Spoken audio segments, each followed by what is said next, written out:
Hello. Let's wait for every other person to join in. Um, Good evening from this side. And today's newbie walkthrough would be on YouTube. Let's just give everybody a few minutes to join in, and then we'll get started.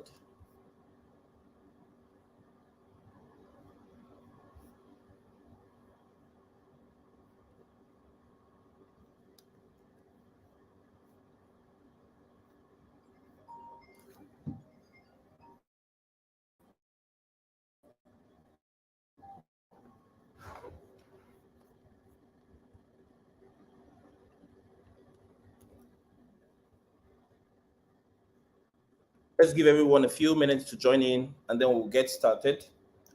Today's call is a very short call, but we're going to be speaking interestingly on the idea of decentralization, and we won't actually just four models. It has been structured by the academic team, to have, each model has a quiz, and after each quiz, we'll jump to the next model. So after the lecture, you'd have a short quiz. Would have everyone answer the questions to see if we have a proper understanding of what we've learned, and we would go to the next model. So just four models, and we are done for today.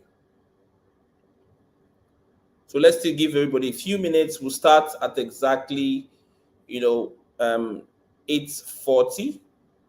So in 5 minutes, we'll just get started. Good to have you. Let us know where you're joining us from. Um, Let us know where you're joining us from, and in the chat section, tell us. I see Samuel, I see Uzoma, I see Peter, I see Ibrahim, I see Farouk, I see Ashley. Good to have all of you on the call. Just let us know where you're joining us from.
All right. So, like I mentioned, in today's conversation, we are going to be talking about decentralization, the idea of decentralization, and we're going to basically boil down to, four models, right? We'll talk about introduction to decentralized finance. We'll talk about decentralized finance use cases, and we'll also look at smart contracts and decentralized applications, also known as dApps. And then finally, we'll end it on with how, decentralized autonomous organizations work. Remember, this is a newbie walkthrough. It's particularly a guide for users who are just getting on board in the blockchain ecosystem. We do this. We have these calls regularly to help them fully, understand what blockchain is, how they can participate, and how to be, productive, in the ecosystem. So I think last 2 weeks we talked about getting on board Binance. Last week we talked about, um, um, making your first deposit on Binance, and then we talked about trading on the Binance exchange, where we looked at a few, fundamental analysis and technical analysis, and we also looked at the psychology of the trader, right? So this we want to look at blockchain as an item and see what constitutes the blockchain, what is decentralized finance, how is it applied, what are the use cases for DeFi, and what then is decentralized autonomous organizations, right? So if you don't mind, we'll get started immediately. All right, so let us start off with the introduction to decentralized finance, right? So in this model, we'll look at, introduce you to what DeFi is.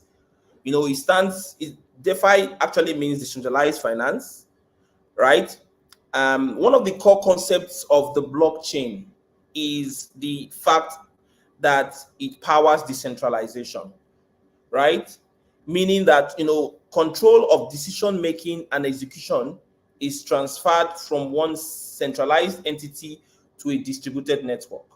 So this is one of the key features of the blockchain. It is a technology that operates in decentralized ecosystem where decision making is no longer controlled by a centralized network, but rather a distributed network of entity, right? One major use case of blockchain technology is in financial services, right? And DeFi refers to an ecosystem of financial applications built on blockchain networks, especially those governed by smart contracts, right? So basically, DeFi is, the what you call it, is a kind of like put together, you know, an ecosystem, that powers applications built on blockchain network, where blockchain is decentralized network, as it were, right? DeFi is that system that powers it. And if we talk about what then is DeFi, we'll talk about the key milestones, we'll talk about decentralized finance applications, we'll talk about the benefits of DeFi, we'll talk about centralized finance, decentralized finance, risk factors, and then we'll take a short quiz. All right, so let's go ahead. So when you look at, like we said, DeFi actually aims to create a financial system that is for everyone, decentralized, permissionless, transparent, open source, and built on the blockchain, right? So decentralized, like I've explained, means not regulated, or not the decision making is not restricted to just one body.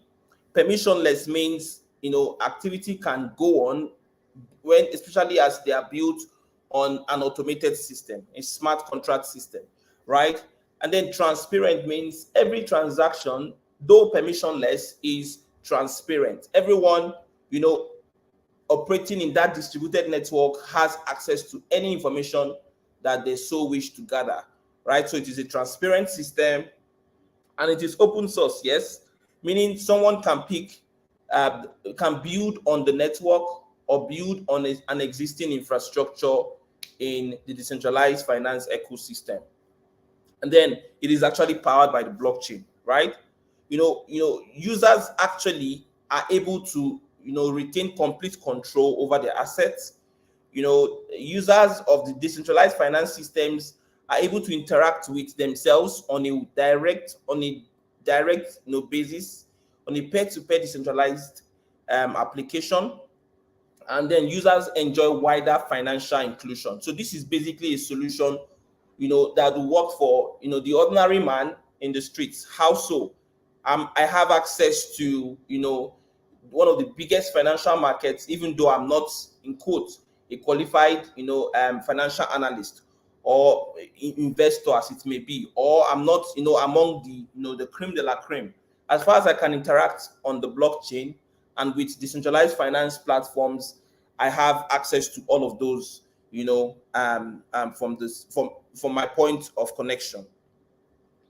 So if you look at the timeline for the blockchain ecosystem, right, and then the period through which the idea of decentralization was solely instituted, from 2019, the launch of the Bitcoin network, kind of like the major proponent of decentralization, right? The launch of the Bitcoin network kicked off in 2009, pardon me. And then, fast forward to 2015, the launch of another network, the Ethereum network and smart contracts, kicked off as well. So, right, so you see, we now have not just the Bitcoin blockchain, we also have the Ethereum blockchain, where, all of them are powering different levels of decentralization, different, solving kind of like different layers of, everyday problem, traditional problems, and then, in 2018, the term decentralized finance was now introduced, you know, and it was introduced by the Ethereum developers. Um, Even though, actual idea around decentralization started with the Bitcoin network, but because a lot of Ethereum, developers had come to understand the idea of the blockchain and the idea of decentralization, they now introduced the idea of decentralized finance, right? And then in 2021, decentralized finance, had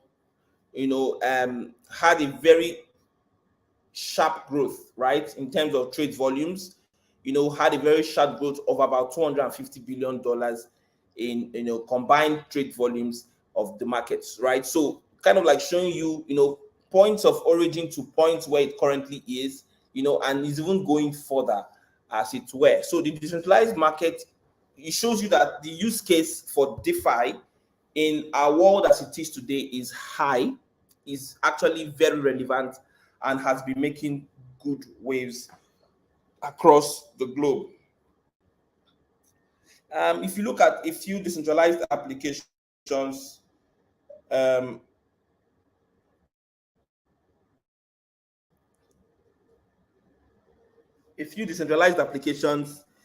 are found in stable coins, right? Decentralized exchanges, borrowing and lending platforms, and asset management platforms. These are like different places where decentralized finance has been applied currently. And I think the idea, like the name implies, decentralized financing. A lot of use cases have been explored in the finance industry, in the finance niche, right? You see so many use cases looking to scale, as far as it has to do with something that relates to finance, right? Decentralized, finance systems have built stable coin applications. They have built decentralized exchanges like Uniswap, PancakeSwap, all of these, automated market making platforms. They have built borrowing and lending platforms, even like the 1inch exchange. They've built so many platforms like that. And then the asset management platform, as you already know, right? So the idea is these are the current niches or categories that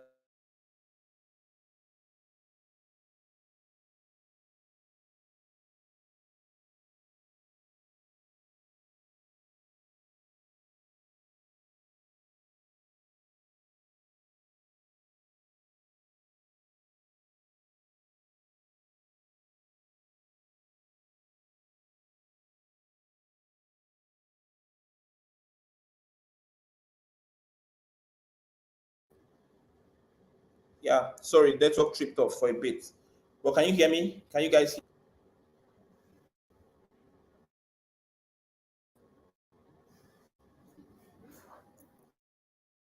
can you guys hear me? But if it's good now, we can go ahead. I'm waiting for you in the comment box.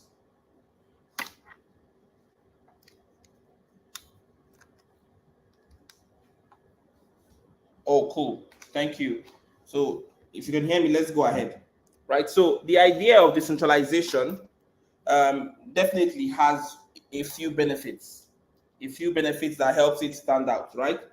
So what are the benefits of the decentralized finance ecosystem?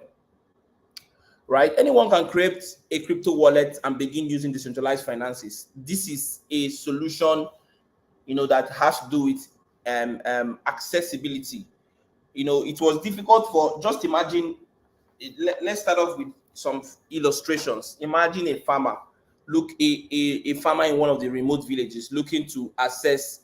He has the land, he has hectares of land, and he can build a big agriculture industry, but he doesn't have access to finance, right? And even if he did, he needed to set up, so pass through so many stringent processes to be able to even have an account that can cater to business-based funds, huge volumes of funds. If funds were coming to him, right?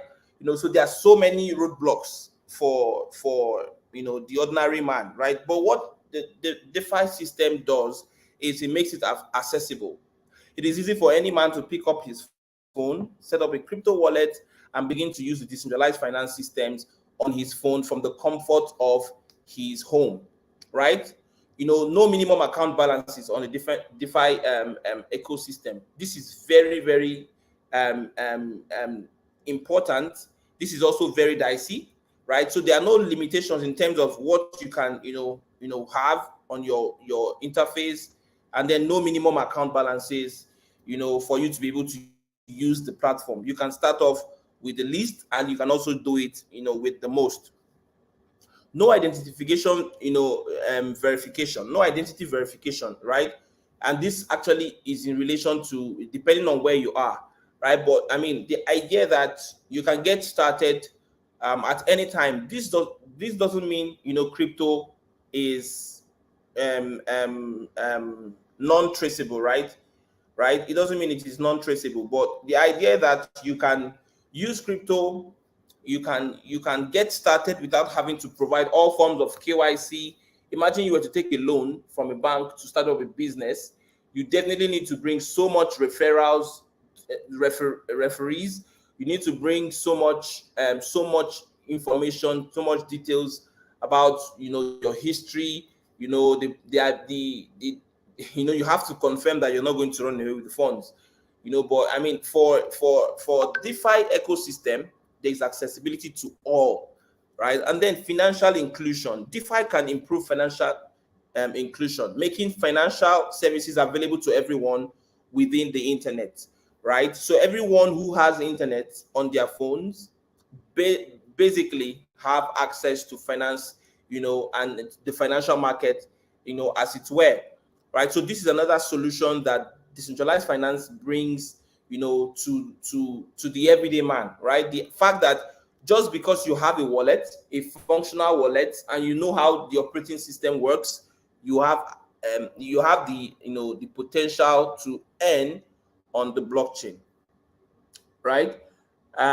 We look at centralized finance because we've been talking about decentralized finance all through, right? You want to find out what then is centralized finance, and why does it make sense, right?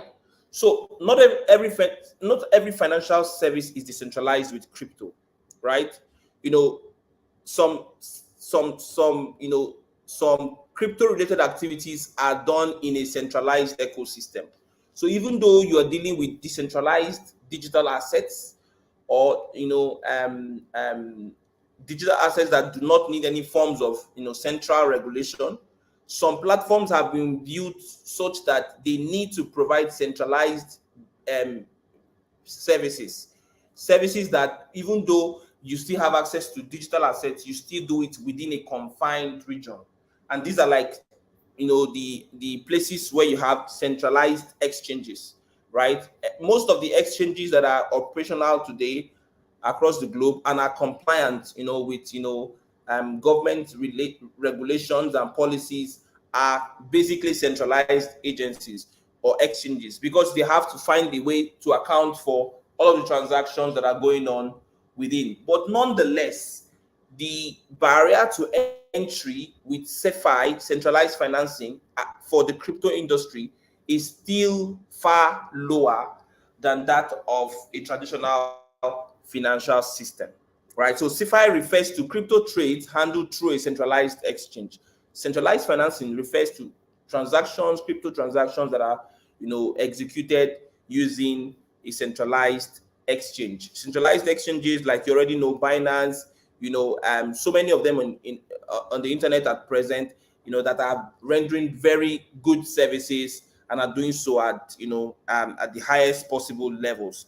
The good thing about crypto centralized finance system is it still beats the traditional centralized system, especially as it relates to speed of transaction, limit on transaction, and the ability to interface with different parts, of the globe. All right. So centralized finance is not trustless, right? It actually requires trust in an intermediary, right? So basically, you're believing. An example of centralized finance is like, transacting on the Binance exchange.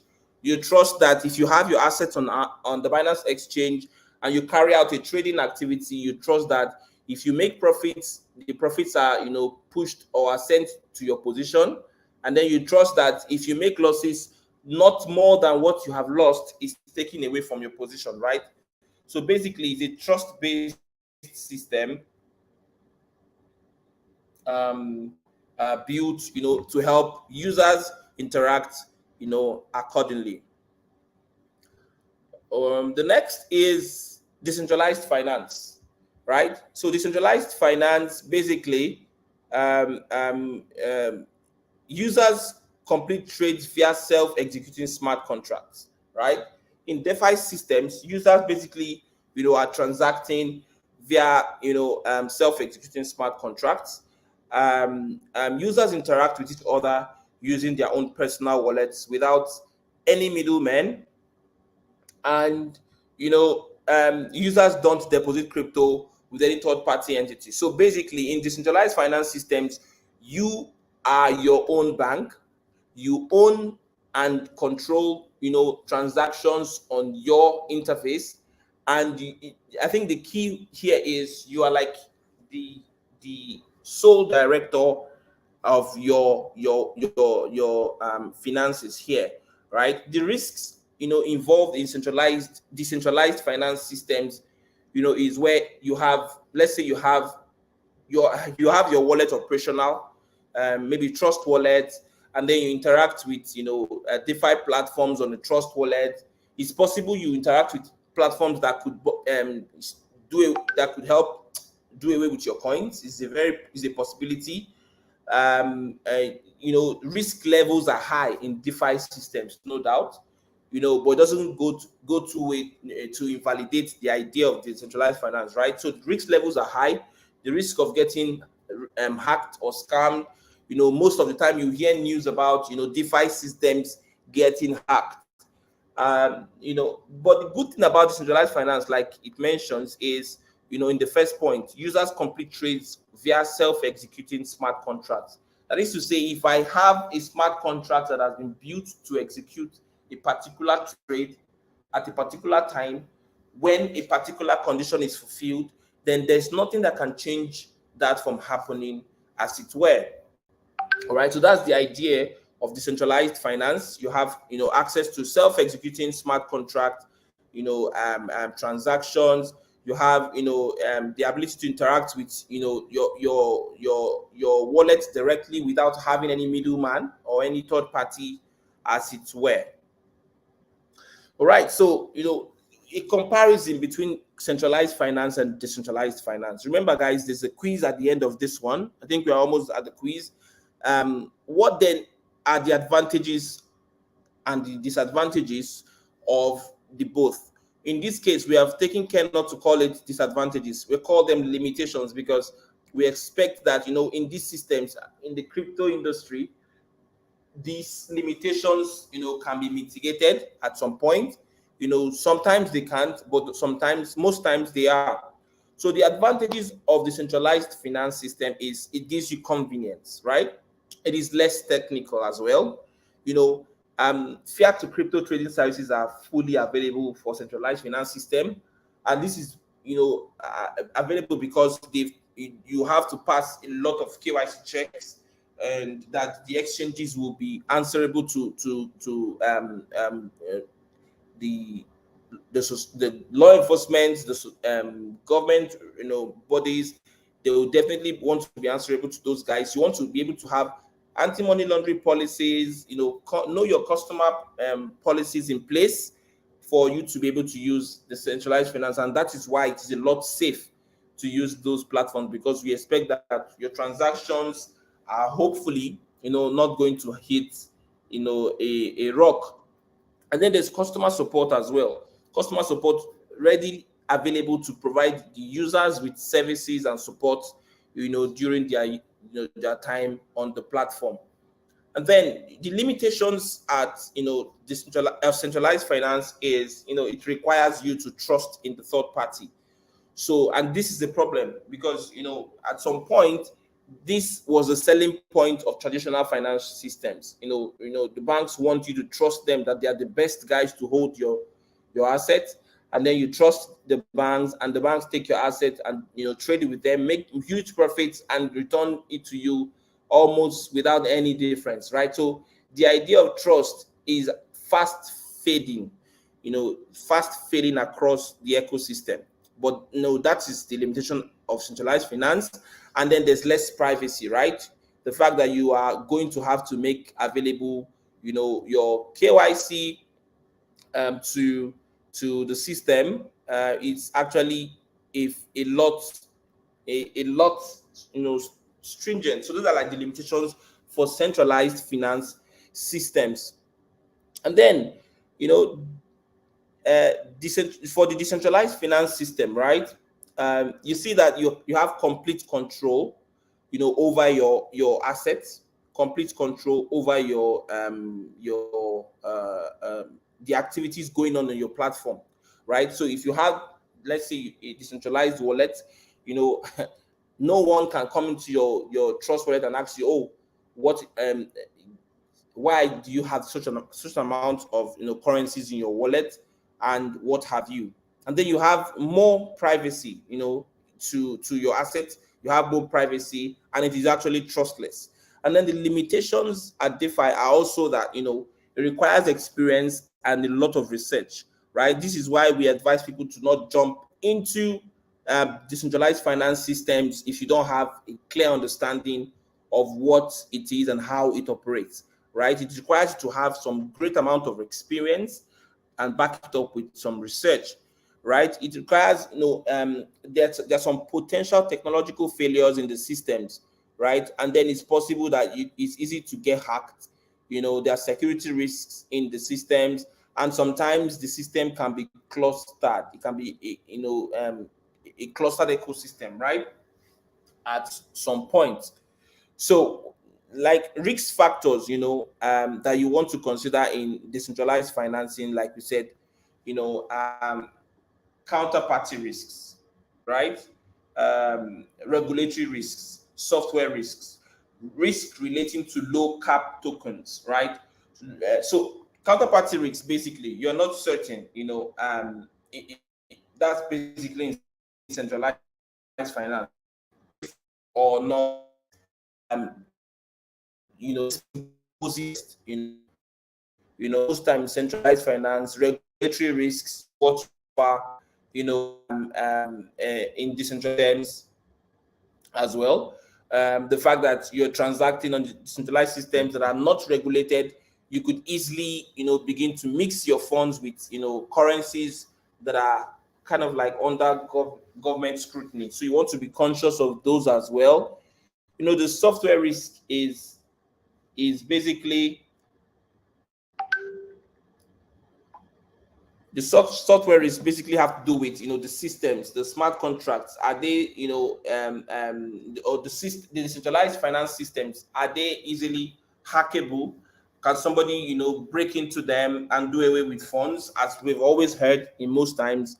And then risks relating to low market caps. There's some times we jump into the market, jump on board a supposed moving trend, not doing our full research, and those you basically hear of rug pulls everywhere.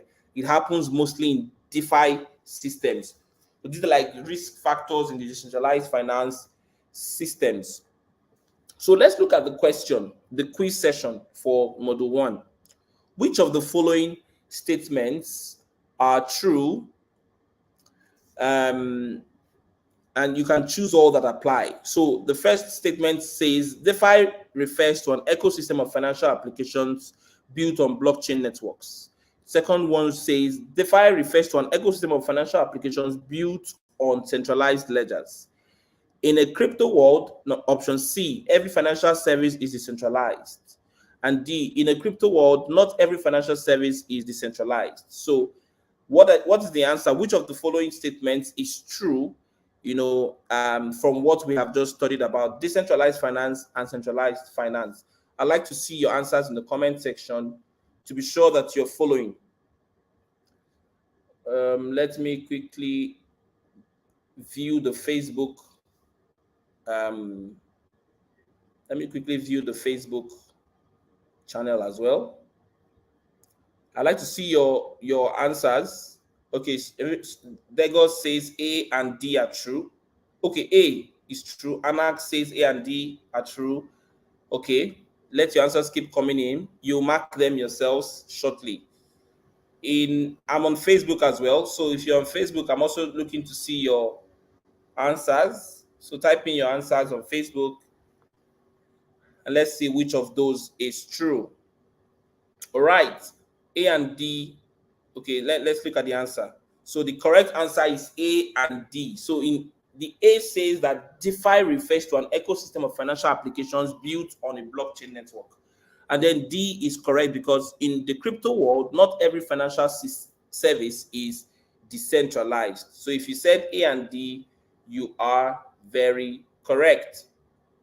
Okay, so let's go to the next, the next model, and then we'll look at the use cases of decentralized finance. Very quickly, we are not going to take too much of time.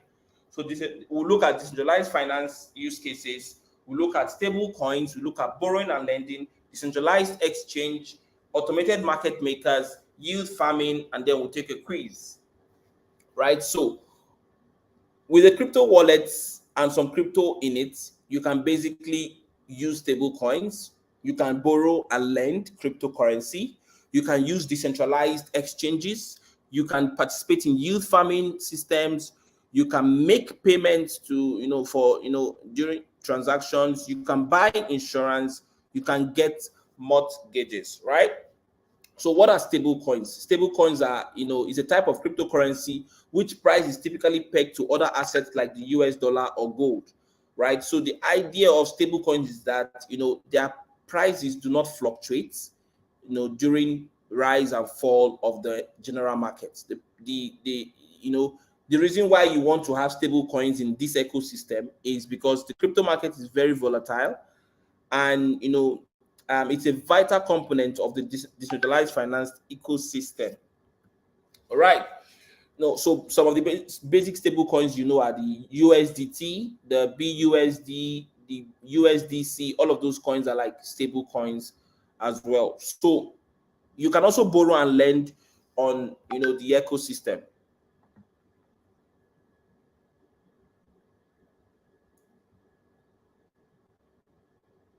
You can also borrow and lend cryptocurrency on the using decentralized finance systems, right? So you can take crypto from one user and providing it to another with interest. You can borrow, borrowers provide collateral usually, right? And then smart contracts or platform on the other side of the loan help to process, the payment, the credit and debit of loan. No credit checks or loan transactions are settled instantly, right? No credit checks are required, and then loan transactions are settled instantly, right? So this is the good thing about borrowing and lending on the crypto industry. How it works is you basically have a collateral. You deposit your collateral to the system, into the lending protocol. The lender deposits his crypto, the borrower deposits his collateral. So your collateral basically is, if I don't bring back this money, take this other one, right? And all of them are crypto assets, right? So once the borrower drops his collateral. The lender's crypto that he has sent in will be distributed to the borrower. He can obtain loan, right? And he can receive after, he can receive the loan and use it to do, let's say he wants to trade using the USDT loan or something, and then he can receive his collateral back once he returns the loan. And then when he returns the loan, he returns it with a little interest to the lender. And then in these systems, people who have the lending protocols are actually connecting two parties that want to make some interest on their loan, on their crypto asset that they have, and the other ones that want to make interest by borrowing assets for use, right? So borrowing and lending is automated, is powered on the decentralized finance system as well. So decentralized exchanges, we call them DEXs, another use case for decentralized finance, right? Where you can trade or swap digital assets without a trusted intermediary, right?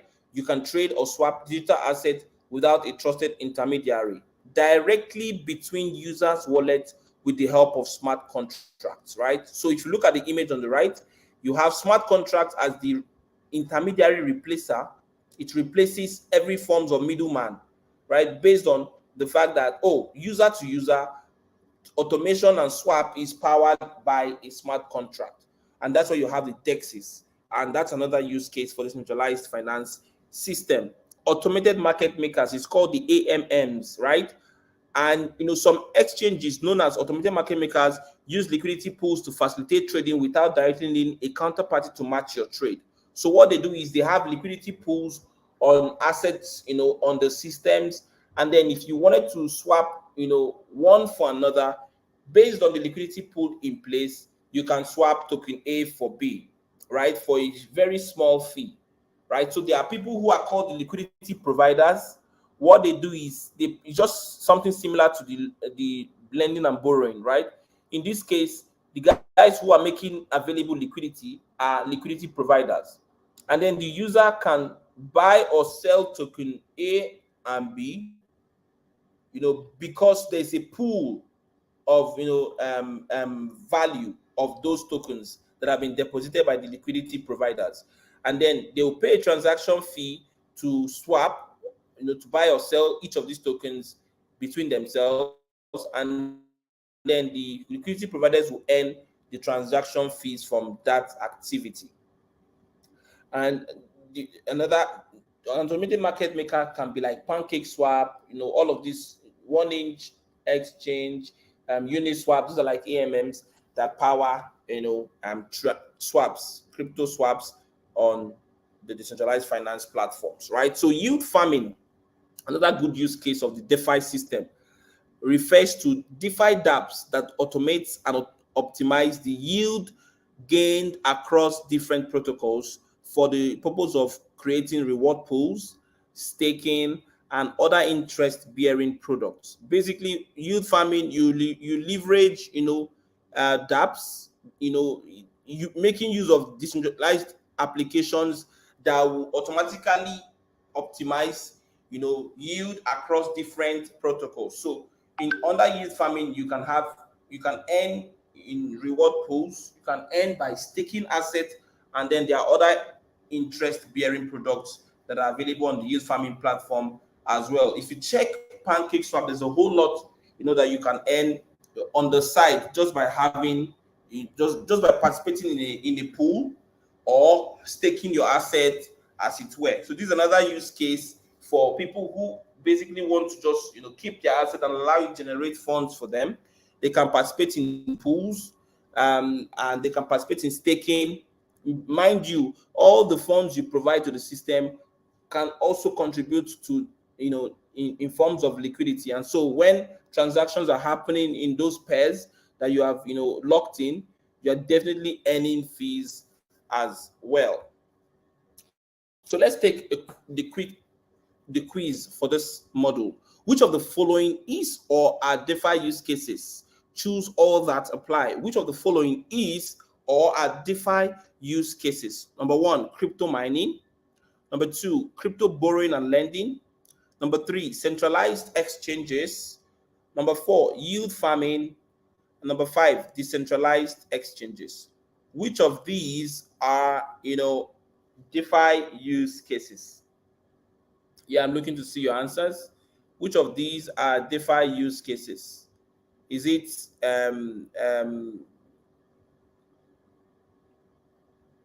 crypto mining? Is it crypto lending? Is it centralized exchanges? Is it yield farming? Is it decentralized exchanges?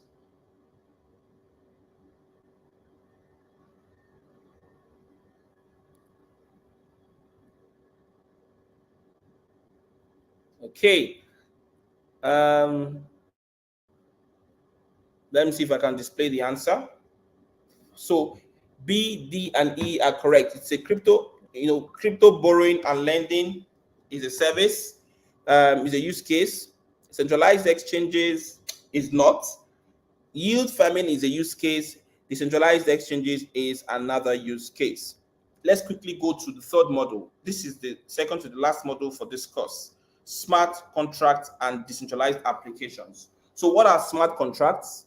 Blockchain smart contracts. How does a smart contract work?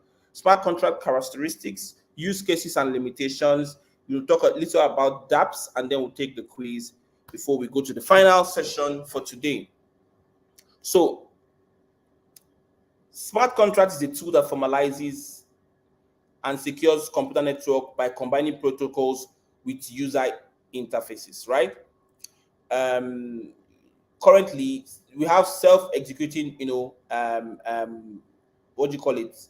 Computer programs that run on the blockchain when predetermined conditions are met, right? So the idea of smart contract was just to create, a tool that formalizes and secures computer networks by combining protocols with user interfaces. But currently today, smart contracts are self-executing computer programs that run on the blockchain when predetermined conditions are met. So it's more like, if this is done, this should follow.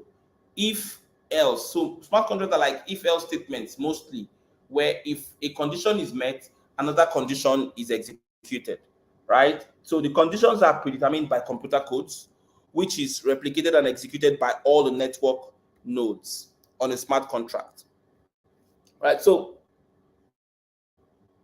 the traditional contract versus the smart contract, right? To explain what blockchain smart contracts are and how different it is. So for traditional contract, you have parties, you have contract, you have a third party, and then you have execution, where you have the two or three parties that want to come into a conversation, and then you have a handwritten document formulated as described by the two parties, and then you have the third party that basically formulates and enforces in the court of law, or that just make sure this is executed as has been written. And then you have execution, where it is basically carried out. Now the idea is to remove a third party, because third parties always slow down the processes of executing contracts, are more expensive to execute, and they're very unreliable. It is easy for a third party to be influenced, to be biased, and all of that, right? So the smart contract basically takes away the third party and moves from parties to execution, right? So with the smart contract, you basically don't have to trust nobody, you don't have to trust the system. You just basically it executes as has been predetermined, right? And so how does a smart contract work? Smart contracts execute a particular task when certain conditions are met. That's like the underlying factor. Once this is done, this should follow. Once this is done, the next is the result. It often follows the if-then computer programming statement, right? So if this is done, then this should follow, right? It is a piece of computer code running on the blockchain. It's a very small code that runs on the blockchain, and that provides solutions to a whole lot of things that would have been delayed by third party. And then smart contracts are not legal contracts. They are basically not legal contracts because they're like a command. If you want to engage with a particular smart contract, you should be able to understand the terms of the contract. So smart contract characteristics, right? It is distributed. The contracts are replicated and distributed across all nodes on the network. So everyone who is on that network is bound by that node, is bound by that, contract and that command. If this happens, then this follows, right? It is deterministic, right? It only perform actions that they were designed to perform. The outcome is the same no matter who executes them. So it is basically a constant, right? It doesn't veer, it doesn't have any forms of bias, it doesn't check any changing conditions. It basically executes as programmed. It is immutable. You cannot adjust a smart contract once it has been deployed, right? Its execution is automated. It cannot be altered once it has been deployed. And then transparent, these codes are visible for everyone to see. So even before you interact with the smart contract, you understand what it's going to do. That is why when we say automated market makers, are programmed to automatically swap your asset to another asset at a fixed fee, or at a particular fee as chosen, right? So those are like the characteristics of the smart contract. So use cases of smart contracts are in decentralized finance systems, in voting systems, in games, in healthcare, in supply, and in governance. We've already talked extensively about decentralized finance systems. In voting systems, if I thumbprint on a particular party, if I thumbprint on this party, then count my vote as for that party. That is the if then statement in the voting system.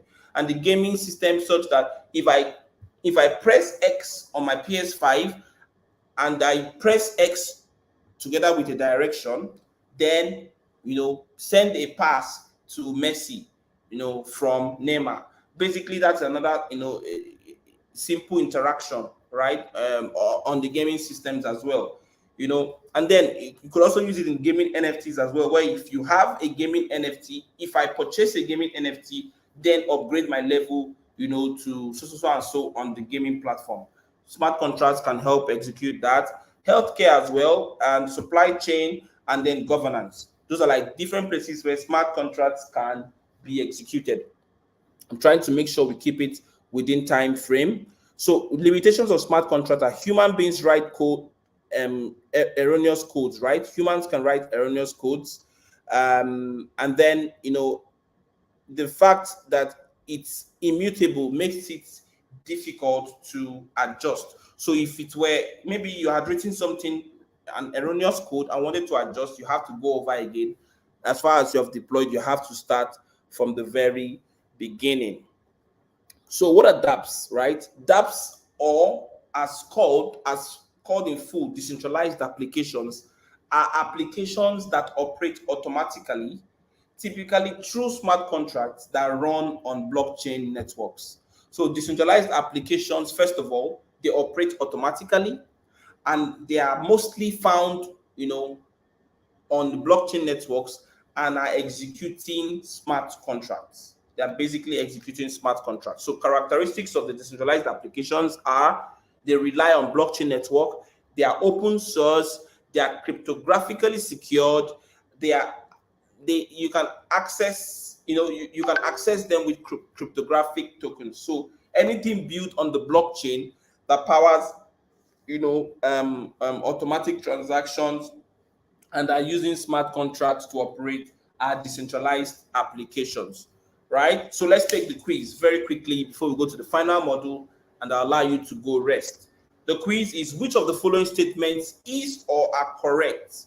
One, choose all that apply. So A smart contract refers to self-executing computer programs that run on the World Wide Web when predetermined conditions are met. That sounds interesting. B, a smart contract refers to self-executing computer programs that run on a blockchain when predetermined conditions are met. Sounds similar, but also interesting. And then dApps rely on smart contracts on a distributed network, while mobile apps rely on centralized systems. That's smart. That's an inference, right? And then D, dApps rely on centralized systems, while mobile apps rely on smart contracts on a distributed network. I'd like to see your answers for this one. These ones are looking very interesting, right? So I'm seeing B, D, E, except it's not the answer. Ibrahim, you already have so many options. So let me see your answers. Type in the chat box. Let me see which of these statements is actually correct. I think just one or two of them sounds correct to me, right? Which of them is correct? Oh, I'm seeing, okay, Degos says B and D. Okay, let's look at the answers because of time. So B and C is correct. A smart contract refers to self-executing computer programs that run on the blockchain when predetermined conditions are met. So they don't run on the web, they run on the blockchain, right? So it's decentralized platforms, that power smart contracts. And then C, dApps rely on smart contracts on a distributed network, while mobile apps rely on centralized, systems as well. So the final topic here is how does DAO works, right? In this topic, we'll quickly look at what a DAO is, how does a DAO work, examples of proposals for voting, benefits of a DAO, challenges and key factors of DAO successes, and then wrapping up on the idea of decentralization. So DAO actually fully means decentralized autonomous organization, right? It is an organizational structure or substructure used for decentralized applications, used for blockchain projects, as it were, and for consensus, used for social political funding and crypto investment funding as well. All of them tie down, to make sense at the end of this course, right? So you can use DAOs, decentralized autonomous organizations, to operate a decentralized application. The idea is it's an organized structure that is used to operate, these platforms. And then we'll talk a little about how organized they are. So how does a DAO works, right? So when proposals are written in a smart contract, the people, remember I would say an organizational structure or substructure, right? So the people who are, stakeholders in that ecosystem, stakeholders on a platform, right? They vote on the proposals. So if a proposal is created in smart contracts, the token holders, on that platform come around and vote on those proposals. The number of tokens held is equal to the amount of voting power, and this is, it's kind of like relational. It relates depending on, in the ecosystem being built, right? But the idea is for you to have solid voting power, you have to have a higher stake in the ecosystem. And by that, I mean you have to have so much of investment, or you must own a major share of the tokens of that ecosystem to power your voting. And then smart contract codes after voting, are executed automatically. So this is like a system, a structure through which to help proposals, or smart contract proposals pass. It's kind of like, the Senate House, right, or the House of Representatives, where bills are passed. So there's somebody who comes up with a bill, a motion, right, and then everybody in the House comes together and try to vote. In this case, all of them have, somewhat equal voting rights, but here there's bias because I can say, oh, please vote for my motion and all of that, right? But this one, the bias here is you have as much say as your tokens, as the tokens you hold, right? That's your voting power. And then if you hold the majority of the tokens, and you want to vote a project into, approval, it can then pass, for execution. So examples of proposals for voting are token issuance or bond. So if I was on the platform and the team is saying, oh, they want to issue more tokens, or they want to bond some tokens out of the market, and I'm a member of the DAO ecosystem where I have tokens, high tokens, I'm a member of the voting system, I can say, oh, because I have 50% of tokens of this platform, I would like you to go ahead and bond as much as you can, so that the value of the tokens will go up and I possibly profit from that. And then there can also be proposals around transaction fee adjustment. If the transaction fees on the platform are just too much, and then are chasing potential new joiners on the platform, and then the community wishes to adjust it so that it can be, welcoming for first-time users and all of that, there can be a voting system instituted on that particular front. And then governance issues. If there were to be maybe a change in users, or maybe how the system should run, should it be a proof of staking system? Should it be a proof of work system? Should it be a delegated proof of staking system? Whichever one is the best route, the voting can be carried out to determine which the community chooses. So basically, decentralized autonomous organizations are built with the community as its focus, right? The community is most prioritized, especially people who have a stake in the ecosystem. So what are the benefits of decentralized autonomous organizations? There's no central authority, right? Like I said, depending on the amount of tokens you hold, it guarantees your voting power. It distributes decision-making power, right? Anybody has the ability to acquire as much tokens. If you're looking to have so much influence in the say, you can jump in and acquire as much tokens. It distributes decision-making power to the members of the community. And then there's anonymity for the users, right? Even though you have a strong amount, you have a strong say, there's still anonymity, in terms of how you decide to split your vote. And then it empowers the community. Yes, this is a community-driven initiative. It shows that, you have the community at mind. Platforms that build DAOs most likely succeed because they are not selfish or biased. They project not to be, at least. Platforms like that are built on Ethereum, BNB chain, most of them are DAOs where they have community interest. They have update. They make update depending on the choice and the request of the community, and there's less risk of human input errors in the voting systems, simply because they are powered by smart contracts which are executed after voting powers have been exerted. So yes, those are like the benefits of a decentralized autonomous organization structure. What are the challenges of the DAO system? The code can become your greatest risk, right?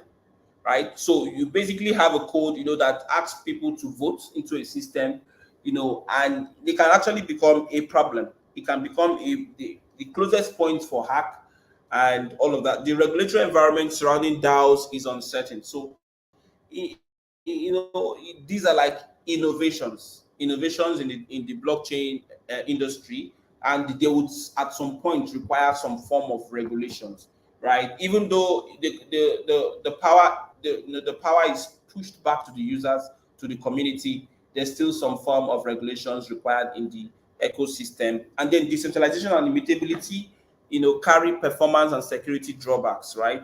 Because it's a decentralized ecosystem, somebody can vote in the negative direction, and because the person has the power, his votes would be most prioritized than the people who are voting in the best direction. So because of the fact that it's decentralized and you cannot alter the system, there can be drawbacks in terms of progress of the project, performance of the project, and possibly security of the project. So what if there was a bill, to vote for an upgrade of the security infrastructure of your platform, and because somebody holds the majority of the voting rights, he votes against the bill, that bill will not pass, and it leaves your platform prone or susceptible to hacks and all kinds of scammer activities as well. So the key factors for you to note when you're looking to invest in maybe a system that has a DAO built is you want to look at the purpose of the platform. You want to look at the voting mechanism of the platform. You want to look at the governance token. Is it something that will do properly in the market? What's the distribution? What's the distribution like? Is it something that only if a little amount is available to the community, and the majority of the amounts available to the project owners. You want to be certain what is the governance token, what is the idea of the governance token, and then what is the health of the community. Are the community enthusiastic about the growth? Are they futuristic, or are they just shilling for a short-term period so that they can rock pull? So you want to take into consideration all of these things. What is the purpose of the DAO? What's the purpose of the platform? What's the voting mechanism in place? Is it a decentralized voting system based on the voting power? What's the governance of the token? And then what's the health status of the community? And then if you look at it clearly, you see that there are a lot, of differences and upgrades to the centralized system that have been built into the decentralized system, right? There's a whole lot of upgrades in terms of accessibility, in terms of financial inclusion, and those are on the good sides. On the bad sides as well, there's the problems of risks, the problems of regulation, the problems of being prone to hacks, trustless system as well, and all of that. So there's like a need for a lot of people to consider and to jump into the decentralized ecosystem, have access to loans, have access to decentralized applications, and yield farming, staking, all of those opportunities to grow as well. So the final quiz for this session is: which of the following statements is or are correct? DAOs have no central authority. DAOs let token holders vote on issues. DAOs pool voting powers into a central entity. DAOs are decentralized and transparent. And then DAOs have a clear legal status in many countries. Final question, I'll take your final answers.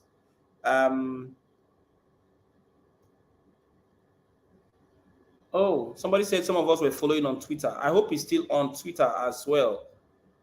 Really sorry, I didn't mention that of Twitter. But yeah, we streamed live to Facebook, and YouTube, and then Twitter. Right. So the final question, like I mentioned, is somebody has given me his answers. Farouk Bereket has said A, B, and D. Yes, which of the following statements are true? So he says DAOs have no central authority. DAOs let token holders vote on issues. DAOs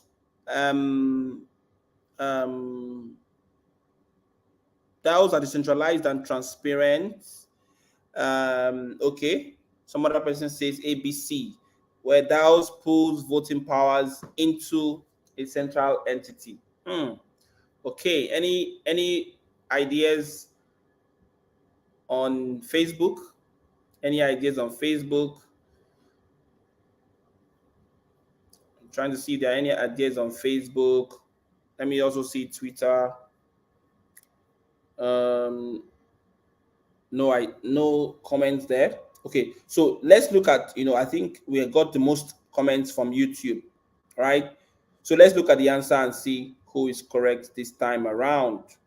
So A, B, and D is the correct answers, where A says that DAOs have no central authority, B says that DAOs let token holders vote on issues, and D says that DAOs are decentralized and transparent.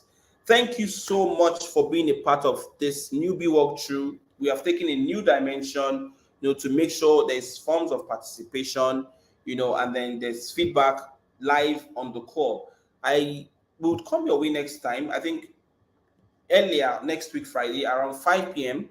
And then we'll deal with a lot of other issues that bother, around blockchain, Binance for new users. Everyone who sent in the answers as ABD, you're correct. Congratulations. Thank you so much for your time.